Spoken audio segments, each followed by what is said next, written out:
Avec Toupargel, leader de la livraison à domicile de produits surgelés, partez à la découverte de Terre de France.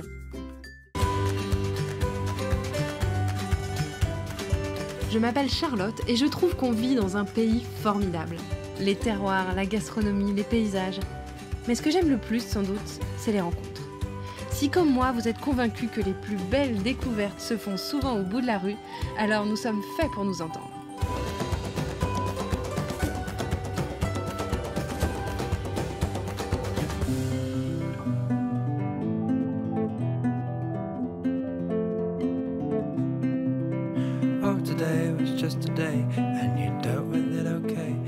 Nous sommes aujourd'hui dans l'Aube, à Troyes. Je vous ai concocté un programme riche en découvertes et en rencontres. Première étape de notre journée, l'Hôtel-Dieu Le Comte. C'est ici que le département de l'Aube organise ses expositions. Et justement, on a la chance d'arriver en plein montage d'Archéaube, l'expo phare de cette année. J'ai rendez-vous avec Nicolas, il est conservateur du patrimoine. Nicolas, on est dans un département qui a une richesse assez incroyable en fait culturellement. Oui, exactement. L'Aube est un département qui a une richesse assez exceptionnelle pour toutes les périodes historiques et préhistoriques, si l'on peut dire. L'Aube est, vous le savez, marquée pour le Moyen-Âge par les forts de Champagne. Troyes va rayonner sur l'Occident médiéval du fait de ces foires. Troyes, Bar-sur-Aube également, Provins bien évidemment. Et puis, Troyes va connaître, et l'Aube vont connaître un second âge d'or, si on peut dire, au XVIe siècle, avec une efflorescence de la sculpture, une efflorescence du vitrail, qui vont véritablement marquer les esprits et laisser de très belles traces dans le patrimoine mobilier, dans les musées, dans les églises du département. Et alors justement, toute cette richesse, on peut la retrouver ici, à l'Hôtel-Dieu. Alors oui, on peut retrouver toute cette richesse ici à l'Hôtel-Dieu et puis dans bien d'autres musées de la ville de Troyes. Mais l'Hôtel-Dieu a cette particularité de présenter tous les ans une exposition différente, portée par le conseil départemental de l'Aube et qui vise à présenter un des pans de la richesse du département, de la richesse patrimoniale du département. Alors on a eu des expos sur un peu toutes les périodes intéressantes, Exactement. Je parlais du beau 16e tout à l'heure, en 2009. En 2012, ça a été une exposition sur les Templiers, puisque l'ordre du Temple est né évidemment à Jérusalem, à Naplouse, mais aussi à Troyes, puisque le concile s'est tenu à la cathédrale de Troyes, le concile de création de l'ordre du Temple. En 2013, ça a été l'ouverture de l'espace de préfiguration de la Cité du Vitrail. En 2014, la campagne de France. Napoléon a des liens très étroits avec ce territoire, il y a été formé, il y a mené les dernières batailles, les dernières grandes batailles de la campagne de France. En 1814. Et puis en 2015, ça a été le 9e centenaire de l'abbaye de Clairvaux. En 2016, la Grande Guerre. En 2017, un peintre verrier, Louis-Germain Vincent Larcher.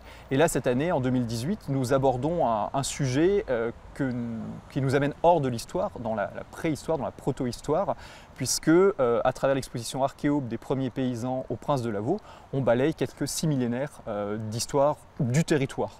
Parce qu'en fait, l'Aube, archéologiquement, a un patrimoine assez incroyable. Il y a plein de découvertes qui ont été faites ici. Il y a énormément de découvertes qui ont été faites, alors pour plusieurs raisons. D'abord des découvertes anciennes par des fouilleurs et des archéologues amateurs au 19e, au début du 20e siècle. Et puis toutes ces richesses ont été encore enrichies par les fouilles préventives qui sont menées depuis une trentaine d'années. Alors là, à l'instant où on tourne, l'expo n'ouvre que dans 2 jours. Alors nous sommes encore en travaux, nous sommes encore en montage, en soclage, mais nous serons prêts pour ouvrir demain, enfin inaugurer demain en fin de journée et puis ouvrir au grand public samedi matin.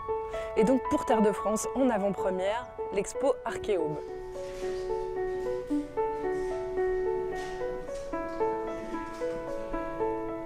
Ça sert à quoi? Oui, ça sert à des extraits silex. D'ailleurs, nous avons des vidéos qui montrent un peu les techniques de polissage.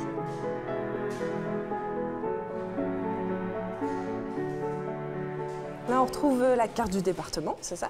Tout à fait. Donc, c'est l'implantation, l'évolution géologique du département avant le néolithique. D'accord. Donc ça, c'est parce qu'on est dans la première salle d'introduction.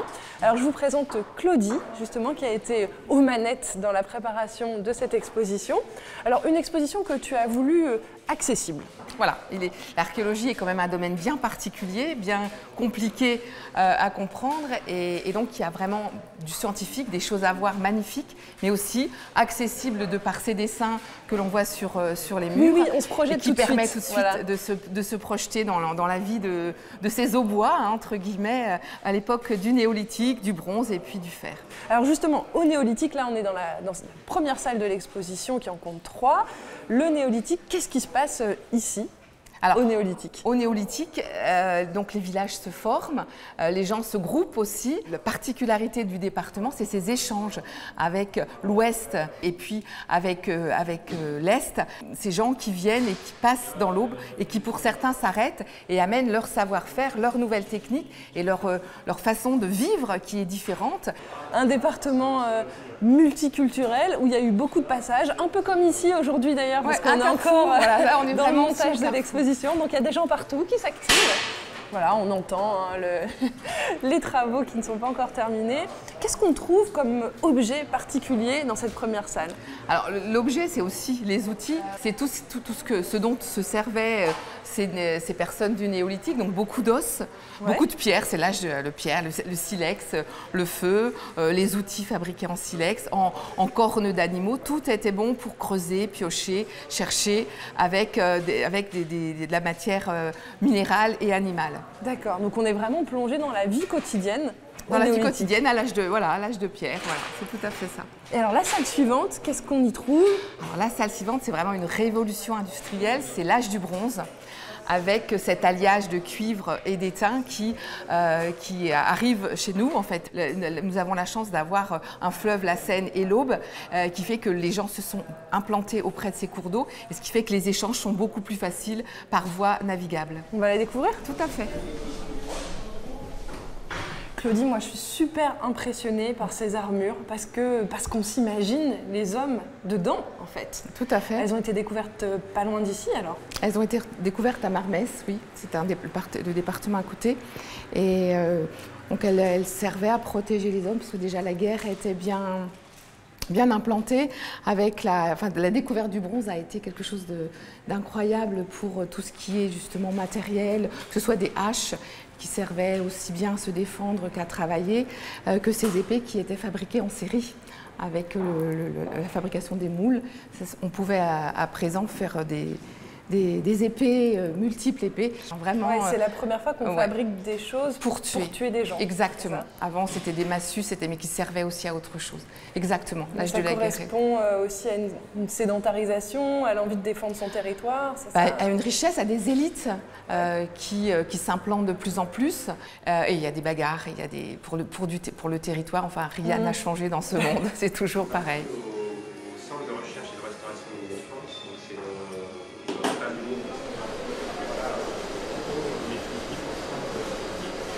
Ça s'active derrière nous et on a la chance aujourd'hui, comme on est en montage, d'être avec Bastien. Bastien qui est archéologue, alors qui non seulement a travaillé sur cette exposition, mais en plus a fait une découverte incroyable près d'ici il y a 4 ans. C'est ça? Il y a 3 ans, on a fini la fouille en fait de la tombe princière de Lavaux, donc une découverte vraiment exceptionnelle à plus d'un titre. C'est l'histoire d'une fouille préventive classique au départ, qui aboutit à une découverte comme on n'en fait qu'une fois dans un siècle. En fait. Alors c'est une tombe princière, c'est ça? C'est une tombe princière et c'est une tombe qui est intégrée à un immense monument funéraire qui fait presque 1 hectare, c'est gigantesque, c'est l'équivalent d'une pyramide pour nous. Génial. Et c'est un très vaste caveau funéraire qui accueille en fait la dépouille ce qu'on appelle un prince celte qui a vécu vers le début du 5e siècle avant notre ère. Et qui se fait enterrer en fait avec ses attributs de pouvoir, donc son char de combat. Ah, il y avait un char dans la tombe? Il y avait un char à 2 roues dans la tombe, oui, elle a suffisamment de place pour ça. Et puis évidemment tous ces bijoux en or, en différents matériaux, en ambre notamment. Et puis un extraordinaire dépôt de vaisselle qui sert pour le banquet, notamment ce très grand chaudron en bronze. On pourrait presque se baigner dedans, tellement il est grand. Et alors un prince celte, qu'est-ce qu'il faisait ici?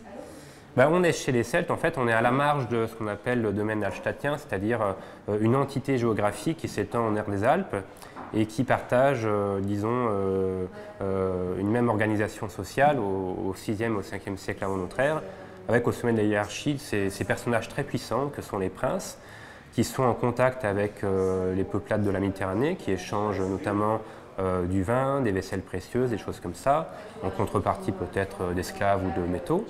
Et puis donc ces princes, en fait, ils règnent sur des territoires qui doivent être l'équivalent de nos départements actuels. Ils contrôlent les voies de circulation, notamment les fleuves, et c'est bien le cas ici. En fait, à Lavaux, on est juste à côté de la Seine. Et traditionnellement, la Seine, c'est la route de l'étain, donc l'étain qui part vers la Méditerranée pour les productions de bronze grec et étrusque. D'accord. Et donc toi, tu es responsable de ce trésor? J'étais, oui, responsable scientifique de la fouille. Des fouilles comme ça, on en fait des centaines en France chaque année. Ouais. Mais des découvertes comme ça, en revanche, c'est beaucoup plus rare. La dernière en France, ça remonte à 1953, c'était la tombe de Vix. Ça doit être une émotion incroyable, non?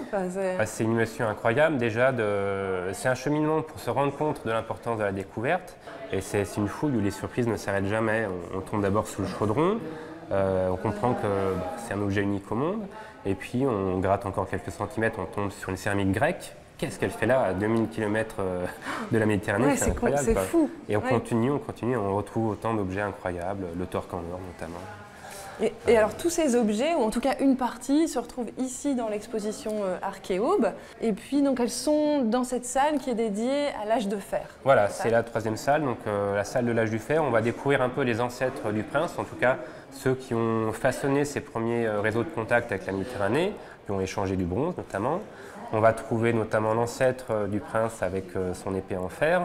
Et puis une vitrine est consacrée donc à une partie des objets découverts dans la tombe princière. Parmi les plus prestigieux, donc on va trouver notamment le torque et les bracelets en or qui sont vraiment les attributs de pouvoir du prince. Un torque, qu'est-ce que c'est? Un torque, c'est un collier rigide qu'on porte autour du cou. Donc c'est vraiment une pièce extrêmement intéressante sur le plan artistique qui montre notamment des sortes de monstres ailés, donc des dragons, des lions avec des ailes. Voilà. Qui symbolisait quoi par exemple? Enfin, ces monstres, c'était... On a beaucoup de mal à le dire puisque c'est celles qui ne nous ont pas laissé de texte écrit. Donc, voilà, donc il y a encore des mystères. Il y a beaucoup de mystères, notamment à travers leur art qui est extrêmement foisonnant, qui est magnifique et qu'il faut interpréter, mais on a beaucoup de peine à le faire en l'absence de texte en fait. Donc du coup, vraiment, si vous passez à Troyes, il faut absolument voir ce trésor. Merci beaucoup Bastien d'avoir été avec nous. C'est une vraie chance d'avoir pu assister aux derniers préparatifs du lancement de cette expo et surtout de rencontrer Bastien. Pour en savoir plus sur l'exposition, rendez-vous sur terredefrance.tv. On a beaucoup parlé de bronze, de fer durant cette visite. Et ça tombe bien, car il y a une personne que j'ai très envie de vous présenter, Samuel. Samuel est forgeron et son atelier est installé du côté de Brienne-le-Château, à plusieurs kilomètres de Troyes. Alors si vous passez à Saint-Léger-sous-Brienne, il faut vous arrêter dans la forge de Samuel. Samuel, est-ce que tu es né dans le coin? Je suis briennois, oui. Ah oui. Je suis briennois. Et donc c'est ici que tu t'es dit que le forger le métal, ce serait ton métier? Enfin, tu avais quel âge? Quand j'ai commencé, c'était il y a 25 ans, c'est-à-dire que j'avais 23 ans. Et je me suis dit, pourquoi aller chercher, pourquoi aller apporter ailleurs ce qu'on peut apporter là où il n'y en a pas, il n'y a pas.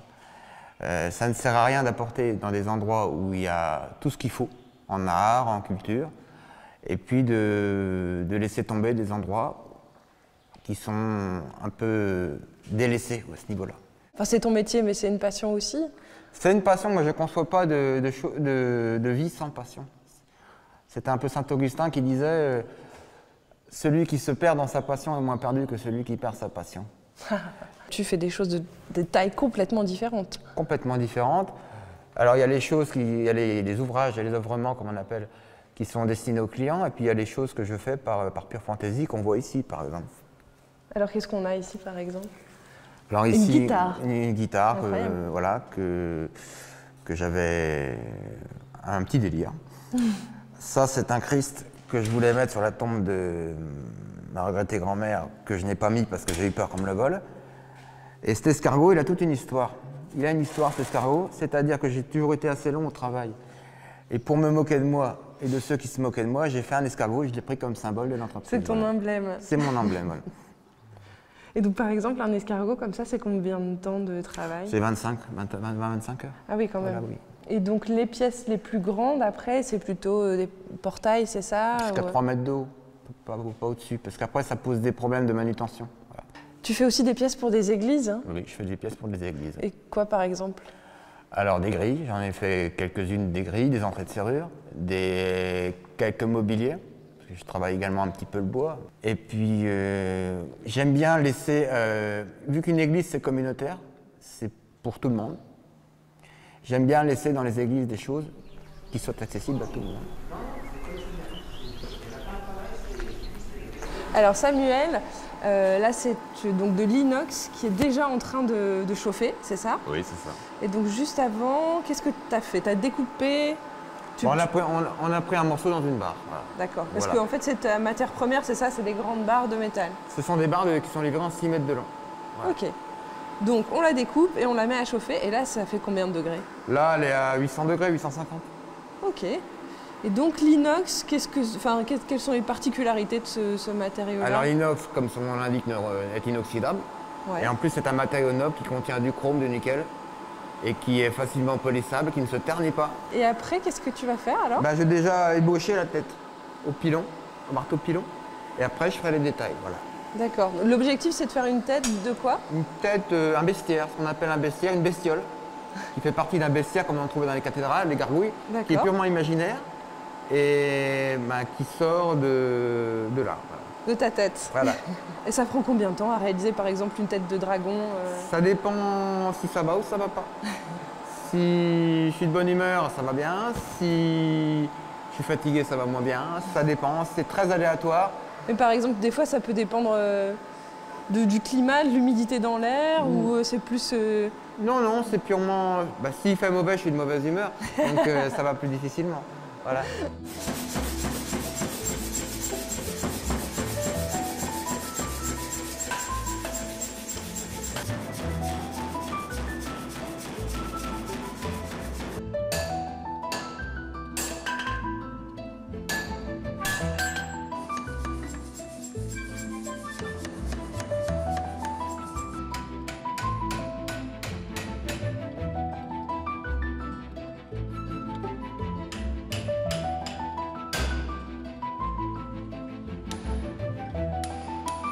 Alors un dragon comme ça, waouh! Voilà. Génial.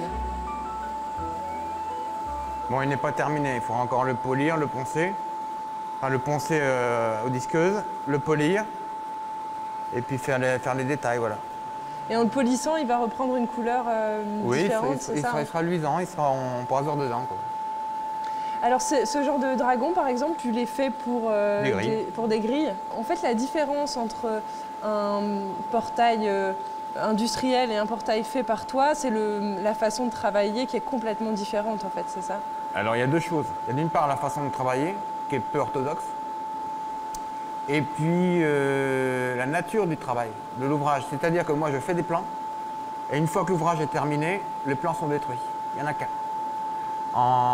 C'est une prouesse de l'industrie que de pouvoir faire 10 000 choses, 10 000 ouvrages exactement les mêmes. C'est une prouesse, on ne peut pas le nier, mais c'est aussi une prouesse de faire quelque chose qui sera parfaitement unique, qu'on ne retrouvera nulle part ailleurs. Alors pour avoir quelque chose d'unique, il faut travailler avec quelqu'un d'unique, comme Samuel.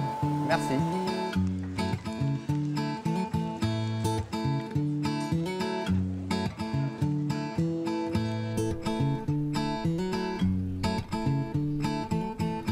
Nous voici de retour à Troyes, ces petites rues, ces maisons à pans de bois. Je passe justement par la plus typique, la ruelle des chats. C'est ici que j'ai rendez-vous avec le chef Didier de Fontaine. Bonjour Didier. Bonjour. Ça va? Ça va bien, merci. Très bien. Bienvenue à Troyes. Merci. Oui, et le restaurant La Mignardise. Didier, on est dans le centre historique de Troyes. Pourquoi tu t'es installé ici? Ici, alors, ça a été une rencontre avec l'immeuble. Parce que j'ai eu vraiment un coup de foudre pour cet immeuble. Ruelle des Chats, qui est quand même une rue très symbolique, et la rue principale au niveau touristique de Troyes, entre là où les maisons se touchent et l'église de la Madeleine, avec son formidable jubilé et ses vitraux, qui sont deux pôles incontournables de la ville. Il y a des magnifiques maisons à colombage, la tienne, et puis oui, partout, tout à fait. partout Alors là, dans le centre. Celle-ci, c'est vraiment typiquement du 16e. Ça a été reconstruit après l'incendie qui a détruit Troyes. Alors ici, on est dans la ruelle des Chats, mais On a des abeilles Voilà. juste au-dessus de nos têtes. Oui, on a une petite particularité où on a un emplacement rêvé pour pouvoir installer des ruches et espérer récolter du miel quand elles travaillent bien. Et donc, tu as déjà eu des récoltes J'ai déjà eu des miel. récoltes, oui. Il m'en reste un tout petit peu de l'année dernière qui n'a pas été une récolte excellente, mais bon, de bonne qualité. Allez, est-ce qu'éventuellement, on Éventuellement, pourrait le goûter? Bah oui, ce j'ai miel. prévu quand même de faire honneur à mes travailleuses au-dessus. Ah, génial. En élaborant une petite recette de saison, quoi, avec des fraises et puis du miel, tout simplement. Alors Didier, qu'est-ce qu'on mange à la milliardise? Ah, la milliardise. Alors moi j'aime bien suivre les saisons. Ouais. Souvent c'est le produit qui me dirige un petit peu. Donc là en ce moment il y a les asperges, c'est le printemps qui arrive. Après il y a des plats aussi emblématiques comme le tourne-dos Rossini, qui est un plat que j'arrive pas à retirer de la carte parce que les clients viennent pour me le réclament. Et puis c'est quelque chose que j'aime bien faire. C'est une cuisine de tradition. Voilà, ça sur des bases vraiment traditionnelles, parce que j'ai appris le métier, on peut dire presque à l'ancienne maintenant, on dit avec des bases vraiment traditionnelles de la cuisine française. Puis toutes les expériences que j'ai pu avoir au fil de ma carrière, voilà, qui ont nourri aussi exactement, ton travail. Mais c'est vrai que de plus en plus, je vais vers des choses de plus en plus simples, quoi, je dirais, où vraiment c'est le produit qui est mis en avant et qui dirige, quoi. Parce que quand on travaille avec des bons produits, c'est vrai que parfois, il n'y a pas besoin de... Exactement, c'est ce que disait Paul Bocuse, on fait de la bonne cuisine avec des bons produits.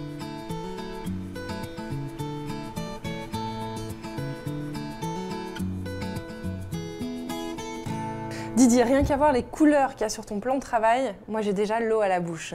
Alors qu'est-ce que tu vas nous préparer? Alors je vais préparer quelque chose de très simple, donc des fraises avec le miel, donc le fameux miel. Le miel des chats. Produite par le miel des chats, les abeilles de la ruelle des chats. On va mettre quelques fleurs en décoration, un petit peu de citron vert en zeste et en segment pour rehausser un petit peu la recette et puis apporter un petit peu d'acidité. Et là, c'est du romarin et de la menthe, voilà, romarin et menthe qu'on peut mettre en décoration, soit les petites fleurs ou les choses. On va accompagner d'un petit sacristain, enfin d'un biscuit feuilleté légèrement sucré. Donc c'est le principe des fraises au sucre, en fait, tout simplement. Hop. Je te tiens ça. Ça, c'est le zeste de citron vert. Le zeste de citron vert, voilà, un petit peu pour... Hop. Deux toutes petites cuillerées. Voilà, après, suivant le goût, suivant la quantité, les segments de citron vert, un petit peu de jus de citron vert aussi, ça apporte... Toujours trouver l'équilibre entre l'acidité et le sucré. Qui exauce le goût. Donc là c'est le miel de la récolte de l'année dernière. Donc qui est encore crémeux quand même malgré tout. Ouais. Donc c'est un miel de bonne qualité. Après on miel comme on veut, quoi, c'est que le dire.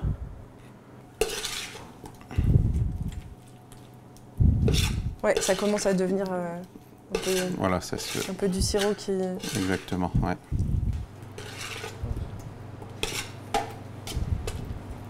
Elles sont bien brillantes, elles sont encore plus appétissantes que tout à l'heure. Ça donne vraiment envie. Ouais, c'est sûr que dans une coupe comme ça, c'est joli. Voilà. Hop. Après, il nous reste... On peut décorer avec quelques petites fleurs. Soit le romarin, parce que le romarin, ça s'associe très bien avec le miel. Oui, c'est vrai. Soit avec pêche, miel et romarin, c'est super. Et les petites fleurs que tu as choisies, qu'est-ce que c'est? Alors, on a des fleurs de capucine, on a des pensées et des violettes. D'accord. Et donc ça, si on en a dans son jardin, on peut les manger? Ah oui, s'il n'y a pas de... Faire attention peut-être que les... Faut pas confondre, mais par contre, voilà, tout ce qui est pensée, capucine, ça devient très très joli. Voilà. En plus d'être appétissant. Donc on peut manger avec un petit biscuit, un sablé, quelque chose. C'est magnifique comme ça, en équilibre. Ouais. Il n'y a plus qu'à le goûter. Il n'y a plus qu'à déguster, bah oui, exactement. Allez. Tu m'accompagnes? Merci. Bon, on en profite encore un peu visuellement. Ouais. Allez, on y va.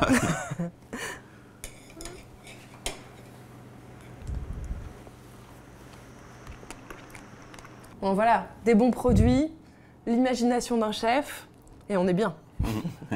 Merci bien. Didier. Merci, je t'en prie Charlotte. Est-ce que je peux en reprendre une petite avant d'y aller? Gourmandise n'est pas un péché.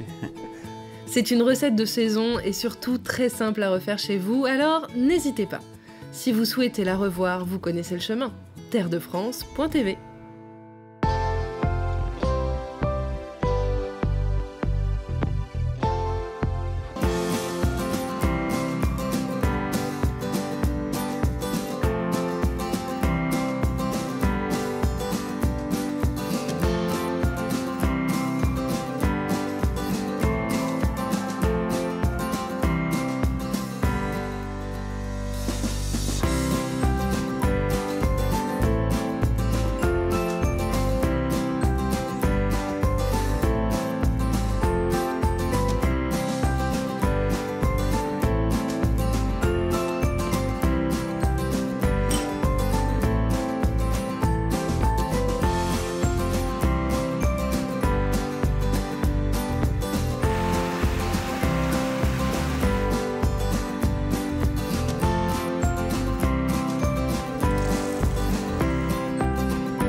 C'était Terre de France avec Toubargel, leader de la livraison à domicile de produits surgelés.